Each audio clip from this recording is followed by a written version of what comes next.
Hey, this is Ian Hoey, and welcome to Doesn't Wreck Me.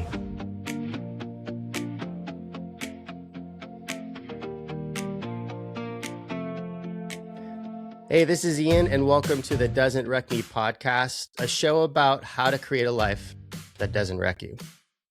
Wild concept, right? Because in theory, we're all kind of living a life where we're trying to not get completely wrecked. This podcast is about the line between a life that bends you and one that breaks you. And I've tested both sides of that line, growing up in a military household, losing friends, facing disease, battling addiction, finding sobriety, and most importantly, becoming a father to a daughter with special needs. What I found there in the bending and in the breaking is there's rebuilding. It's what we're here to explore, honestly, is a life that hasn't wrecked me. I'm on the outside of all those seasons. So over the next few episodes, we're going to walk through this, not as a timeline, but more as of a map.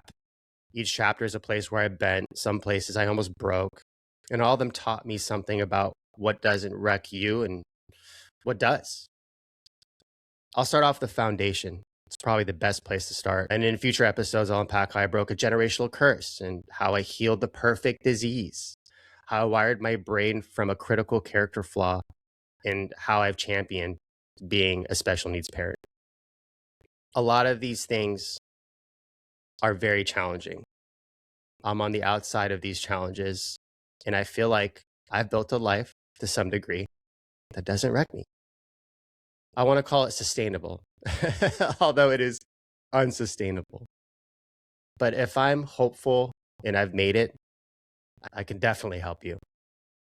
So hang in there and let's start off with the foundation. So I'm 8 years old. My dad is about to disappear for 9 months at a time every year, which has happened prior to 8, actually. My mom is about to pack us up out of sunny Southern California, the only world I've ever known, and I'm about to learn that the world doesn't wait for introverted kids with speech impediments to catch up. So age 8, critical window, right, for forming safety and attachment. From there, it was Japan, it was Puerto Rico, it was back to sunny Southern California. Repeated relocations. I mean, my nervous system is in like chronic threat. I'm having to relearn social systems. I'm having to relearn environments. I'm having to relearn friends. It's rough. And so, you get to a point where belonging feels impossible, really. And each move is like this compounding isolation. It's hard. So, speaking in new environments feels dangerous, especially when you have a speech impediment. As a matter of fact, that's how I unlearned it, was continually having to speak in these new environments and make friends. I had to figure out a way to just be normal. So I wasn't broken. It was me just being a chameleon. So here I am becoming a teenager as a military kid and at Puerto Rico at this point on a military base. And I discovered something that felt like magic. And for the first time in my life, I could turn off the alarm, right? I'd been this anxious kid my whole life, reading the room, not speaking because I was scared or fearing I was saying the wrong thing or that I would stutter. My nervous system was like a smoke detector, basically, going off every time I would walk into a room. It was crazy. And then I had my first drink in Puerto Rico, and it just stopped everything. I could breathe, I could talk. People like me. It dropped all the walls and filters, or at least I felt like they liked me, and that feeling was worth everything. And coming from a family of addicts who were also alcoholics, it's very dangerous. And so, guess what? In Puerto Rico, when I had my first drink, I became an early addict. It wasn't because I was weak. I think it's because it sounds weird, but because I was smart. I mean, my brain recognized alcohol quieted this screaming, insecure part of me, right? That part that like felt like I didn't belong. And the more I drank, people liked that Ian. So I drink more to numb that loss, right? It's like this void. It's a cycle, like a discomfort. And a drink relieves it. It relieves the unsafety, the shame. And so it became a part of my life. I wasn't a bad kid, I was a kid with a nervous system like wired for threat, I guess you can say, since age 8, because I was taken from my home and thrown into another country. And I finally found the one thing that made that feeling stop. What I didn't see was it was it was destroying me. If you were to look at it scientifically, and this is something that if you're a child of alcoholism who starts to drink, you're dysregulated, right? So your nervous system's constantly in threat mode. And alcohol hits the brakes like instantly, and your brain, learns. It's like alcohol equals survival. And so it's an addiction trap. And now that you're becoming a teenager, it's like a template. And then it becomes a genetic template. So your dad's drinking becomes your drinking. And you're like in this perfect vulnerability. It's not a weakness, it's your brain doing its job, right? Just like a medicine or like a band aid would help heal a wound. You can, in theory, heal, but you also have to create new neural pathways in your brain for that to happen, which is a lot more complex. So the cycle is, you drink to be liked, you become unreliable, the shame deepens from doing all that. And so you drink more. So each time, that behavior strengthens, it becomes a compulsion, which becomes an addiction. It's a perfect flaw, right? It's a perfect bad thing, in my opinion.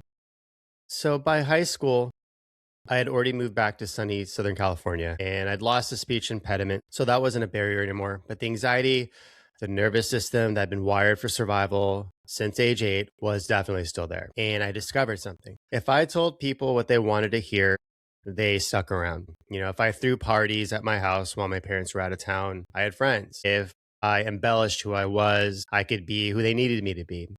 So I became a compulsive liar, unfortunately. It wasn't malicious. It was kind of out of desperation. And because the real version of me, who was the anxious version, felt so unlovable, I almost feel like I needed to do it as a protective shield.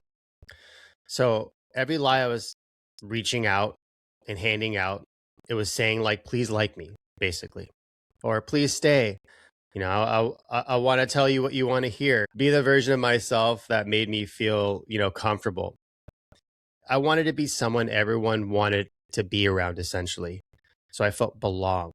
Because I had spent up to this point a lot of my life being on the outside, and I felt like finally being in now that I was back home and relearning my life again before I had left. But it was all built on lies. Every friendship felt conditional. It was like rooted on those things. And it was dependent on the version of myself I was performing as, really. So I drank more because maintaining all those identities and all those performances, all that trying to be loved, it was extremely exhausting. And that's when it started to affect my grades because that's how I prioritize. And to some degree, I felt like I started doing bad in school because I was angry. I was angry that I was robbed from all this. There's no sustainability, there's no comfortability. And so school just became a nuisance to me, right? And really just became a place where I could try to create all that community to fill those voids. It's like this perfect system of, oh, hey, I'm back. I need to make up for lost time of everything I missed when I was pulled out when I was 8. School, like, who cares, dude? Then came the trouble, right? School suspensions, yes, for drinking. Close calls, like egging a Denny's with my buddy Frank, and getting in trouble for being out past curfew and having to sit in juvenile detention until my parents picked me up. Those became me acting out and lashing out, right? And it was almost like a cry for help, like, hey, I am becoming this thing in my prime teenage years. Someone help me or someone guide me. My parents were very concerned, obviously, especially about my grades. And so it almost felt like it was less partnership and more shame for creating this person who I'd become and making them pay for it. It's terrible. But the lying pathway was, I think, and it's probably scientific from a psychological level, is my nervous system learning early that I should just abandon my authentic self, right? and I should perform for others to create safety. And this lying thing or people pleasing isn't deception. It's more of like an automatic survival strategy, right? You lie to keep the people from leaving because so far all I've had was leaving people or them leaving me. And so there becomes like this conditional belonging. Like every lie says, I'm not enough as I am. I need to be something else for you to stay. And so my brain was learning friendships are like transactions. Their performance is in exchange for their presence. And hosting these parties or being popular, that made me like indispensable. So I'm like creating something that is this powerful tool to make me feel valid again, I guess. And so with that becomes like this multiplicity in my identity, like creating a character, performing different selves for different people, right?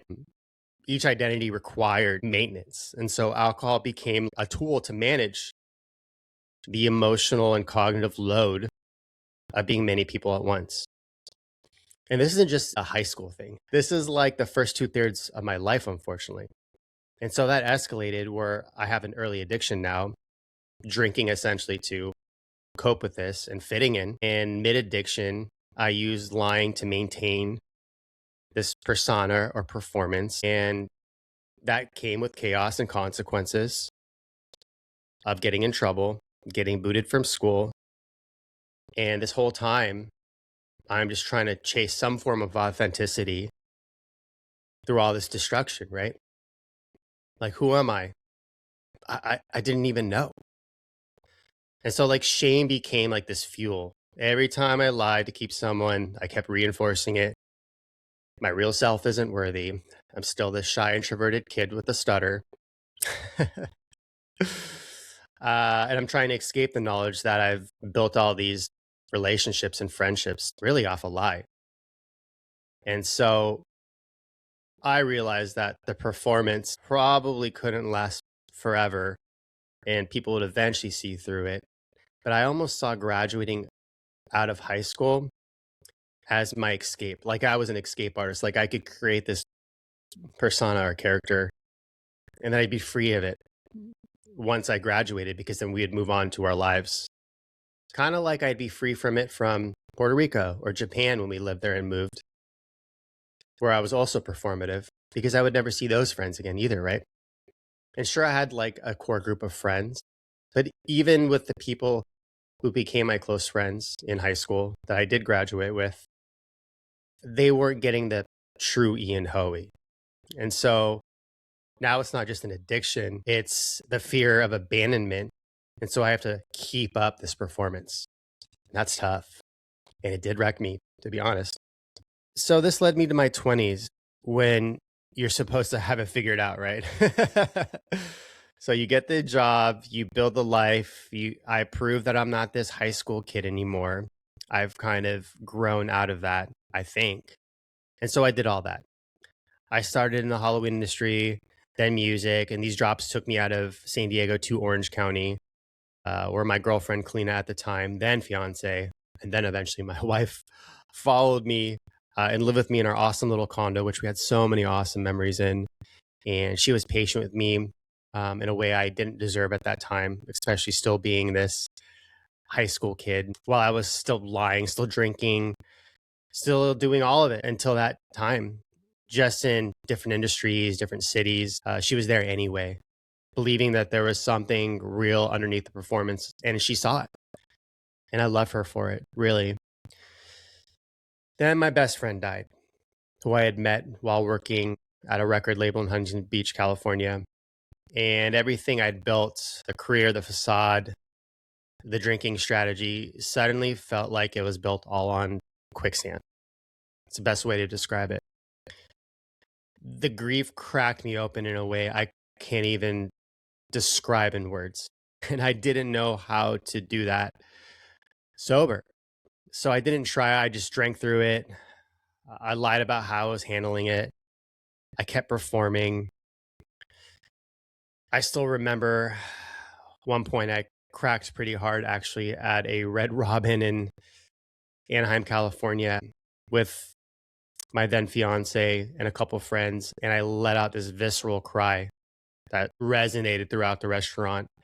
And I had never cried like that before. And it was brutal, man. It gives me chills just thinking about it.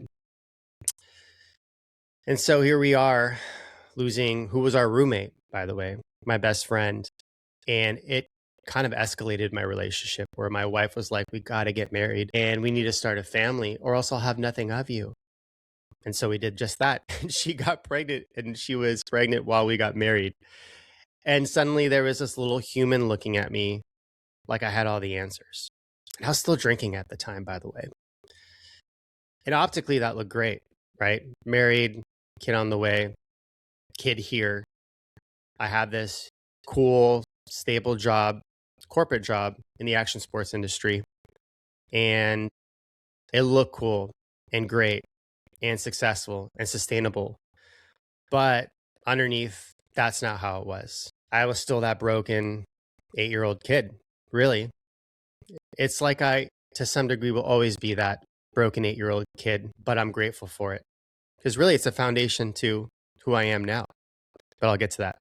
And then right around 29, my body just got super pissed. And I'll never forget the story of walking to a park on my lunch break after a corporate meeting, and it all went south. My autoimmune diagnosis, inflammation, pain, all the things your body holds on to when your mind won't let it rest, just completely exploded. It was like everything I'd been running from for 20 years finally caught up. The loss, the lying, the drinking, the fear that I'd never be enough, it all showed up in my cells. And my body was breaking because my nervous system had been breaking the whole time. I just didn't see it until I couldn't ignore it anymore. And it reached its boiling point. And it absolutely boiled over, all the way down to me laying on a cold concrete floor after bleeding into a toilet for 45 minutes straight in Irvine, California. So the chronic stress, the grief, the alcohol, it had my immune system in a complete collapse, right? And alcohol is a immunosuppressant. Basically, chronic drinking actively suppresses the immune function. So my body was fighting the inflammation from stress while simultaneously being attacked by the drug I was using to manage my stress, and I was losing the battle. The grief and the addiction became its own relationship where I was using alcohol to hijack the dopamine, the serotonin, the stress response through the grief. And it all just started compounding. Like my brain could never integrate how gnarly the loss was of losing my best friend. It just accumulated a bunch of bullcrap. Terrible. And so my identity started to fragment even more. It became super intense. Now I'm just not like performing different selves. You know, I'm living them. This career guy, grieving addicts, new father, struggling husband. My nervous system is managing all these multiple contradictory identities simultaneously. And that's expensive. And that's not sustainable. That by itself in my 20s should have wrecked me.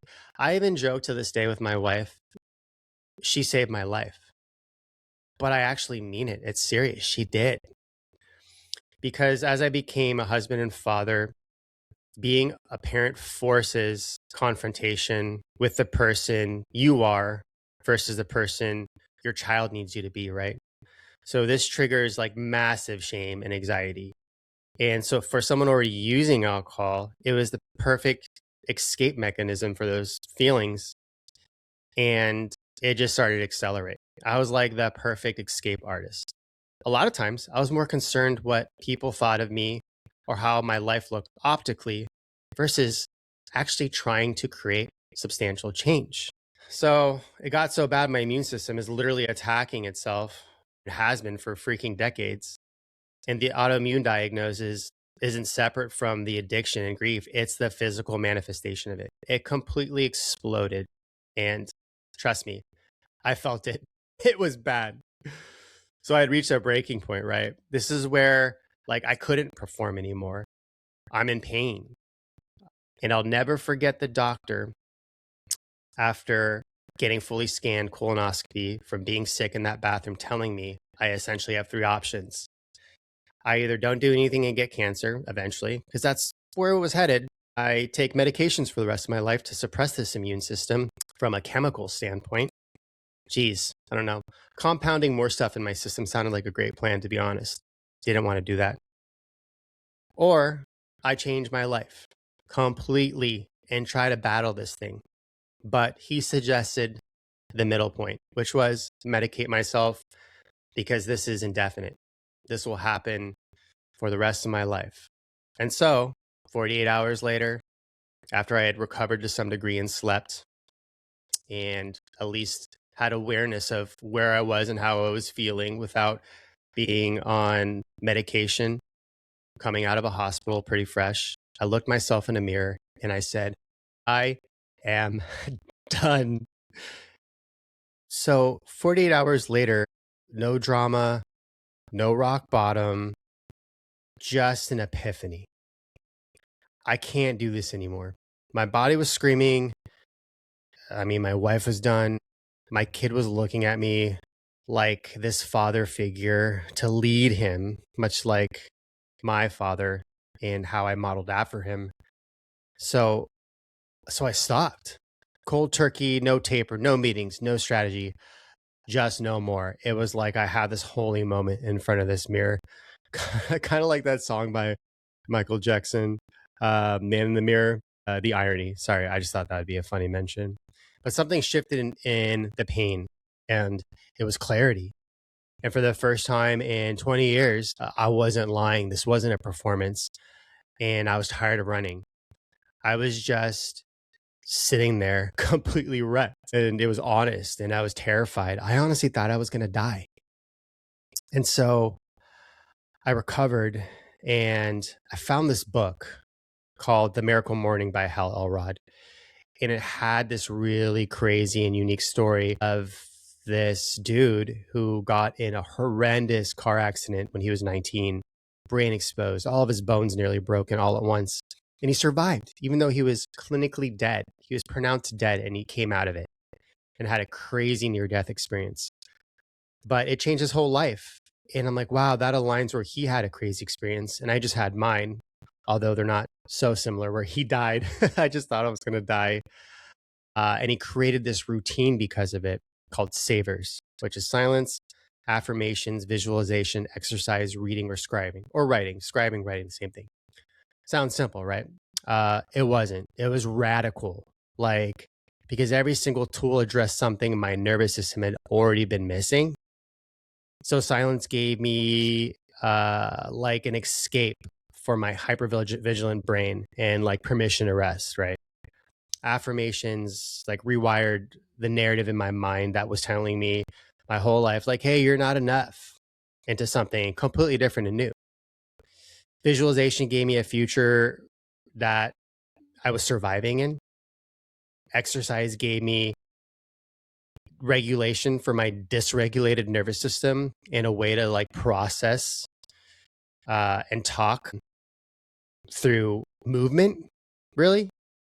And reading fed the part of me that actually had wisdom, I guess you could say. And writing was just me like telling the truth on paper. And I just blended those things together. And in his book, he did all this in the morning, which he called the Miracle Morning, but you can kind of do this at any time. But when I strung those things together, it completely changed my life. And if you could take one thing out of this podcast outside of my story, it's creating a routine that benefits you because it works. It's crazy. And it did change my life. And I did this every morning before anyone woke up, before the day could convince me I was still that guy, you know, I did this in the morning. And it was absolutely game changing. So this comboed with this random story of we're walking down our main street there in Orange County, California, and we stopped by this like historical site called the Crystal Cathedral that sits there in Anaheim, California. And we pop in real quick just to see what's going on. And there's a speaker named Willie Jolly. And I caught him right when he said something that stuck with me until this day. He said, a setback is a setup for a comeback.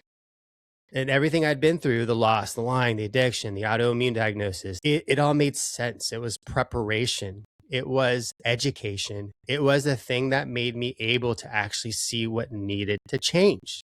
And so everything changed. It wasn't overnight, it was like day to day, but everything started to heal. And for some context, I didn't do any of these things beforehand.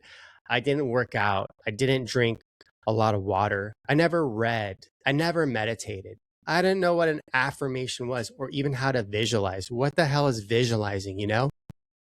But once I started doing these things, everything started to heal. My marriage started to heal. My relationships started to heal. They became deep. They became real. It was not performative. My body started to regulate. My mind started to settle. And then I started to stop running. And what adds a cherry on top to all this, or the bow to the gift, is at the very end of you doing this for a year, of maximizing this new routine and living with the North Star of a setback as a setup for a comeback.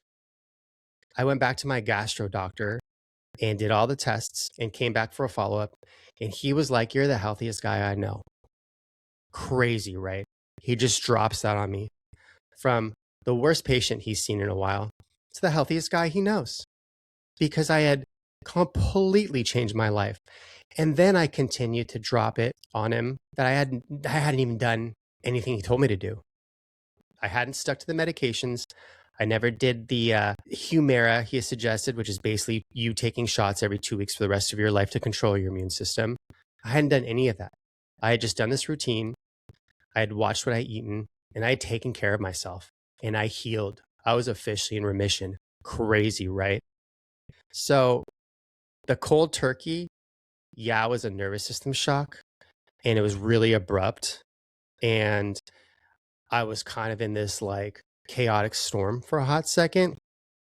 But adding this routine, like the silence and the meditation, it was decompressing the threat mode that had been stuck in me for decades. And I started creating neuroplasticity, where I was like rewiring my brain to tell me like I was enough and that I was capable and that was healthy and that I was becoming something that was abundant. And I feel like the body and mind communication and connection started to become real, and it healed me. Folks, it healed me. I am a case study. If you were ever in a position in life, or currently are, where you feel like you're very sick or unhealthy and you're noticing all these things completely implode or explode within yourself, whether it's physically or mentally or spiritually, get yourself right. And it all starts to become right from there. Trust me, I lived it. So here I am, a year later, happier, healthier, and I feel like on a pretty good trajectory. Then this all leads me to the most recent chapter of my story. So I was sober, I was healthy, and still am. I had a new job. We moved back to San Diego. Life was finally the story I'd been trying to write this whole time. And I come home from a business trip from Chicago, and I find out my wife was pregnant. A doctor told her she couldn't get pregnant again, but she was. So against all odds, essentially. And I was sitting in a boardroom meeting one day after this news. In mid-presentation, my phone is ringing off the hook. And it's my wife.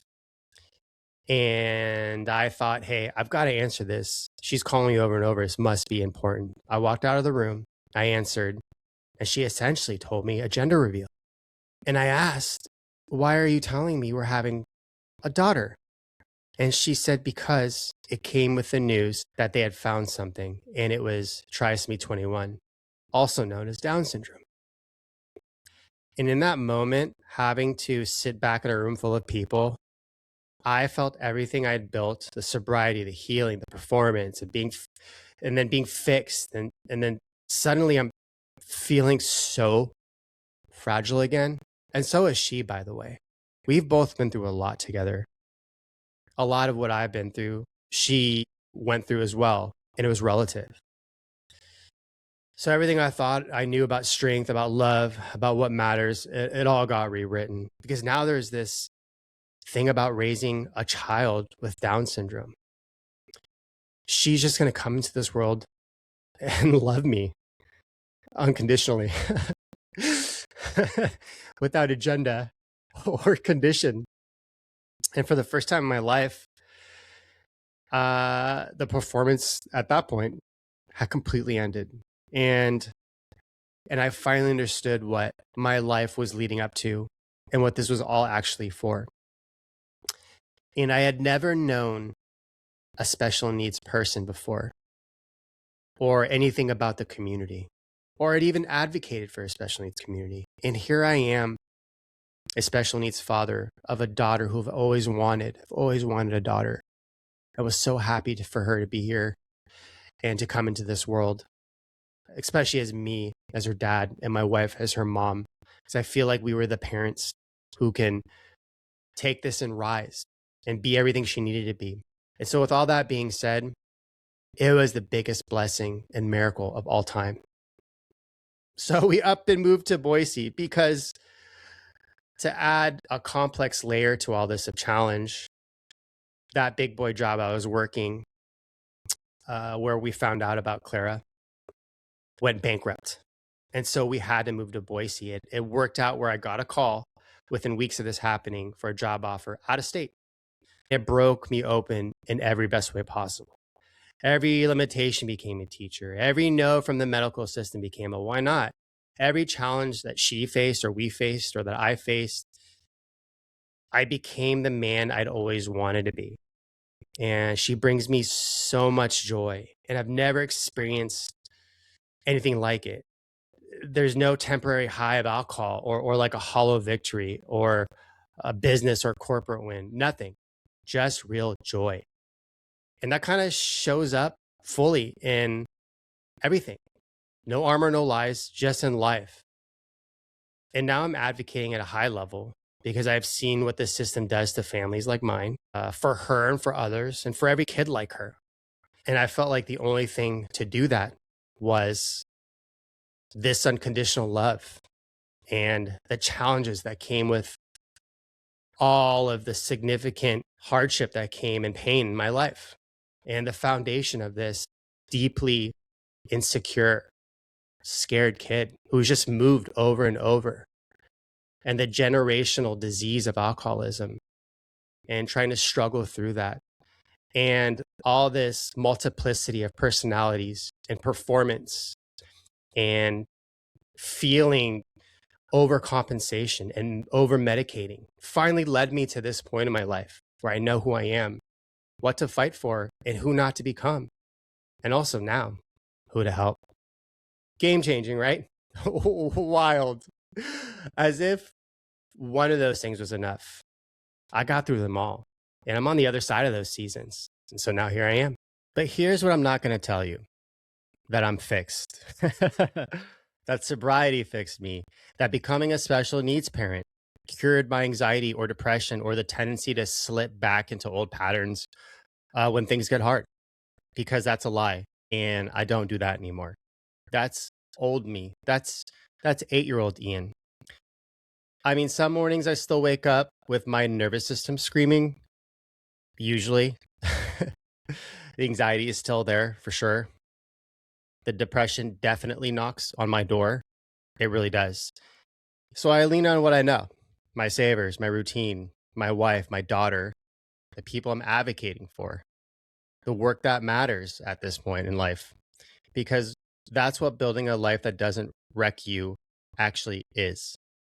It's not one big transformation. It's the daily choice to bend instead of break, to stay present instead of numb, to keep fighting the version of yourself worth becoming. That's awesome to think, right? That's in you. Some days I win, some days I'm just holding on, honestly. When you're going through hell, keep going. It's one of my favorite quotes. And that's what this podcast is about. It's not the highlight reel. It's not the miracle story. It's like the real work, dude. The daily bending, the setbacks that become the setups, the anxiety you learn to sit with instead of the drink, the depression you name instead of hiding from. It's crazy when you name it too, because then you reveal the monster and you could slay it. The way you become who you're supposed to be by showing up over and over, even when it's hard, is the whole point. So over the next episodes, we're going to go deeper into the daily habits that, have kept me sane and healthy, into the triggers that still hit me on a daily basis, into how I parent a special needs child while managing my nervous system in general. I'll have some really awesome guests. So stick with me. Let's figure this out together. Feels nice, right? It feels nice just to have someone who hears and sees you. So again, consider this a welcome mat into a safe room. This is Doesn't Wreck Me. I'm so glad you're here. Let's rock and roll. Thanks for tuning in to this week's episode of Doesn't Wreck Me. Hey, listen, I love you. I appreciate you. And guess what? Life may check you, but it won't wreck you. Have a wonderful day. Bye-bye.